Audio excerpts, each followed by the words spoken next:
Saudara, firman Tuhan ini, saudara, bagi saudara, dan juga biarlah saudara sampaikan lagi kepada anak-anak Tuhan dalam KKS saudara. Alangkah indahnya kalau semua anak-anak Tuhan menyambut panggilan Tuhan di dalam hidupnya. Ini adalah hal yang indah, saudaraku, dan hal yang sangat keberkatan, mensukacitakan hati dan membawa kita kepada persekutuan yang begitu indah dengan Tuhan.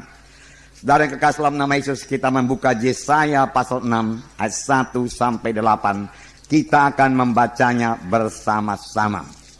Yesaya pasal 6 ayat 1 sampai 8. Mari bersama-sama. Dalam tahun matinya Raja Uzia, aku melihat Tuhan duduk di atas takhta yang tinggi dan menjulang, dan ujung jubahnya memenuhi bait suci. Para serafim berdiri di sebelah atasnya, masing-masing mempunyai 6 sayap. 2 sayap dipakai untuk menutupi muka mereka, 2 sayap dipakai untuk menutupi kaki mereka, dan 2 sayap dipakai untuk melayang-layang. Dan mereka berseru seorang kepada seorang, katanya, Kudus, kudus, kuduslah Tuhan semesta alam, seluruh bumi penuh kemuliaannya. Maka bergoyanglah alas tempat ambang pintu disebabkan suara orang yang berseru itu, dan rumah itu pun penuhlah dengan asap. Lalu kataku, celakalah aku binasa, sebab aku ini seorang yang najis bibir, dan aku tinggal tengah-tengah bangsa yang najis bibir. Namun mataku telah melihat Sang Raja, yakni Tuhan semesta alam. Tetapi seorang daripada serafim itu terbang mendapatkan aku.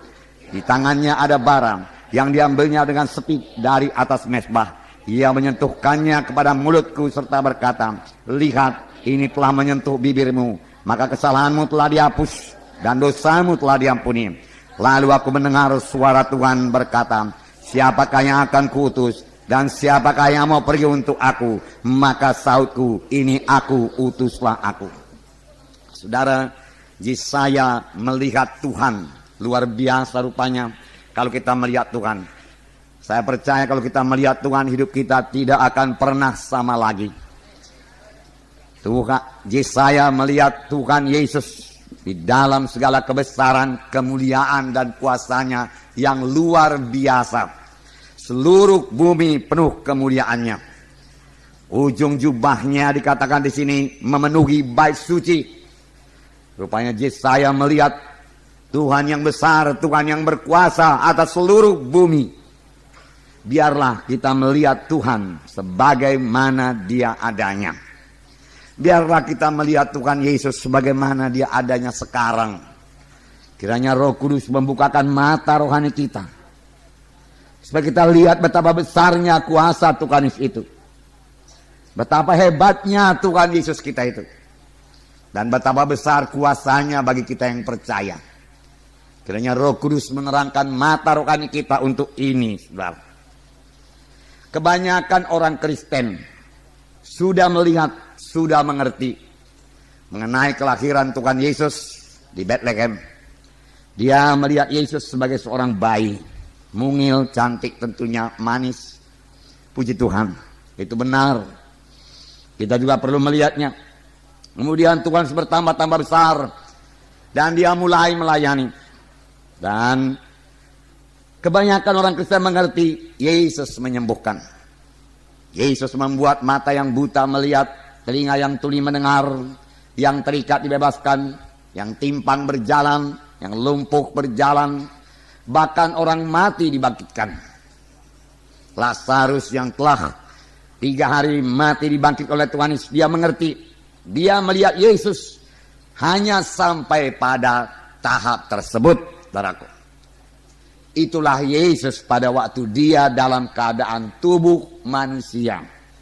Bukanlah Yesus dengan segala kemuliaan dan kuasanya.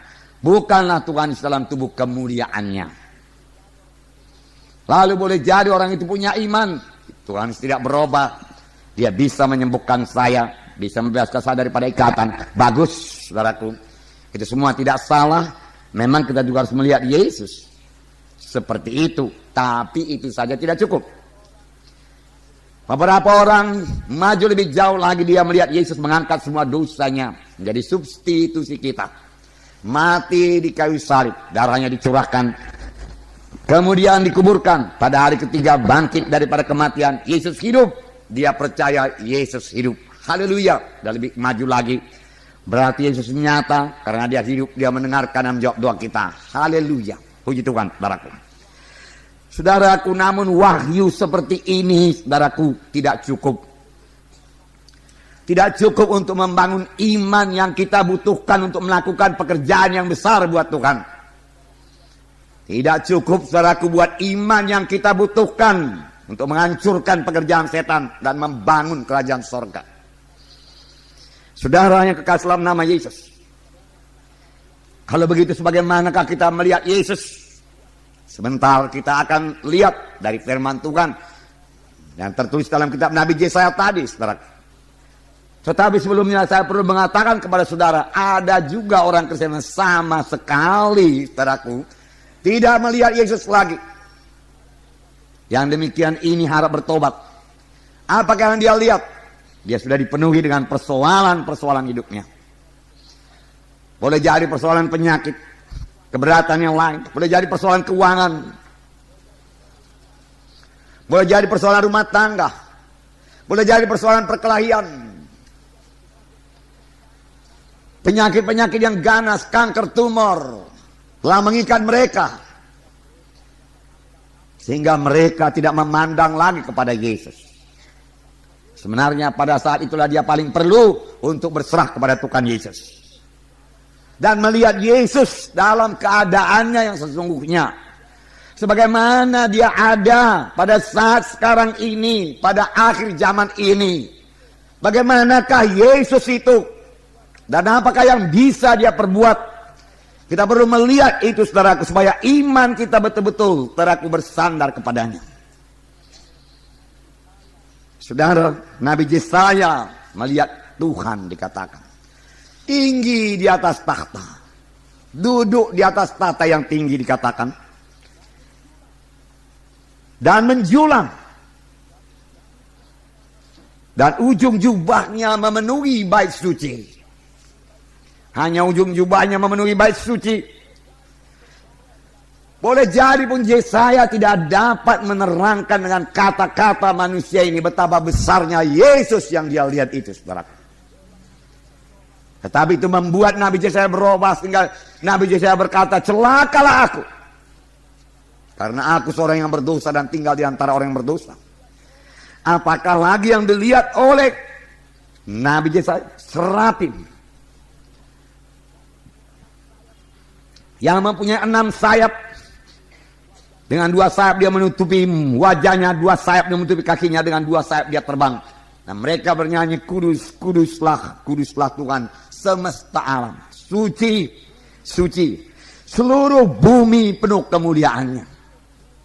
Jadi saya melihat seluruh bumi yang kita katakan besar ini, saudaraku, penuh dengan kemuliaan Tuhan. Seluruh bumi penuh dengan kemuliaan Tuhan. Bisakah Tuhan memenuhi seluruh bumi dengan kemuliaannya, saudaraku? Bisa. Dia sangat besar. Bisakah Tuhan memenuhi seluruh bumi dengan kuasanya, saudaraku? Bisa. Bisakah Tuhan memenuhi seluruh bumi dengan firman-Nya? Bisa. Seperti nyanyian saudara tadi, sehingga segala suku, bangsa dan bahasa mendengarkan Injil Tuhan itu bisa saja dilakukan. Karena bumi ini kecil di hadapan Tuhan, saudaraku. Dia begitu besar, saudara. Ini yang perlu kita lihat. Tuhan kita itu, saudaraku, Tuhan yang besar, Tuhan yang hebat, Tuhan yang perkasa. Tuhan yang tidak bisa dikalahkan, tidak ada Allah seperti Dia.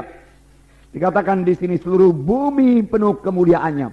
Maka bergoyanglah alas pintu, ambang pintu disebabkan suara orang yang berseru itu. Dan rumah itu pun penuhlah dengan asap. Lalu kataku, celakalah aku, binasa aku. Kemuliaan Tuhan membuat Yesaya menyadari dirinya orang yang tidak layak, orang berdosa. Sucian Tuhan memenuhi tempat itu.